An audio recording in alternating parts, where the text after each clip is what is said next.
Peter Jacobs. I'm the director of Blue Peter Marine, a consultancy agency specialized in yacht inspection and CE Directive for yachts. We work for the International Marine Certification Institute, which is a notified body appointed by the European Commission. In this series, I'm going to try to explain a little bit in layman's terms what is it all about with the Recreational Craft Directive. I'm going to try to use simple terms, first starting with explaining about the directive, then about the modular system, and then we're going to get more technical and go into the different ISO standards. So, how did it start? Well, the recreational craft sector, they faced a number of challenges. One of them was unfair competition. Cheaper and offer and safer products were entering the market and that way creating unfair competition. They also needed the need for an improved regulation. The regulations needed to be adapted to the fast developing technologies and be more up to date with the needs of the industry. Then there were environmental issues. Emissions and noise control as well as water pollution needed to be addressed. And then finally, access to markets. Imagine that a boat being built in France couldn't be built to suit the German market, so it had to be built differently.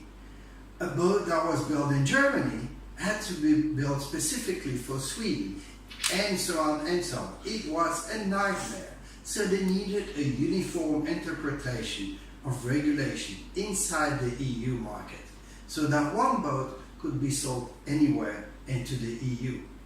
So what did the Commission do? They regulated at EU level to ensure its sustainable development from an economic, social and an environmental perspective. So the recreational craft must be sold and comply with what they call harmonized technical safety and environmental requirements, harmonized all over Europe, and obligation. These are defined in the Recreational Craft Directive. A CE marking must be affixed to the product and users must be provided with detailed information about the safety and the maintenance. The Commission has harmonized the different EU national legislation for recreational craft and make sure it was uniform all over Europe. The Commission has also included bilateral agreements with non-EU countries to facilitate the export of European-built recreational craft. Right, so how does it work? What is in the Recreational Craft Directive? The Recreational Craft Directive stipulates what we call essential safety requirement, shortened ESR. The essential safety requirements and the presumption of conformity, important word, is what defines the entire directive. What exactly does the directive ask for? Those requirements, as I said, are laid down in the so-called ESR, essential safety requirement, one more time.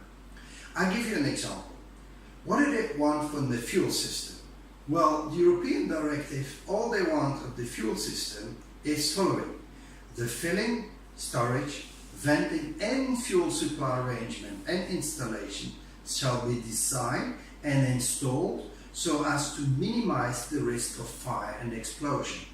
Wow, so who does not comply with this? Every boat builder will claim they do, of course.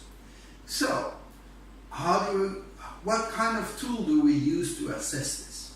Well, the Recreational Craft Directive defines the presumption of conformity.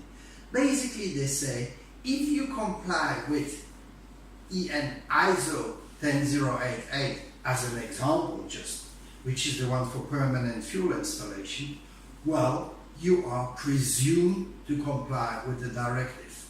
I give you an example of what ISO 10088 permanent fuel system defines. Just one sentence. The minimum inside diameter of the fill pipe system shall be 28.5 millimeters, and the minimum inside diameter of the fuel filling hose shall be 38 millimeters. So that is really a lot more precise than the ESR that just says that it shall be designed as to minimize risk of fire, right?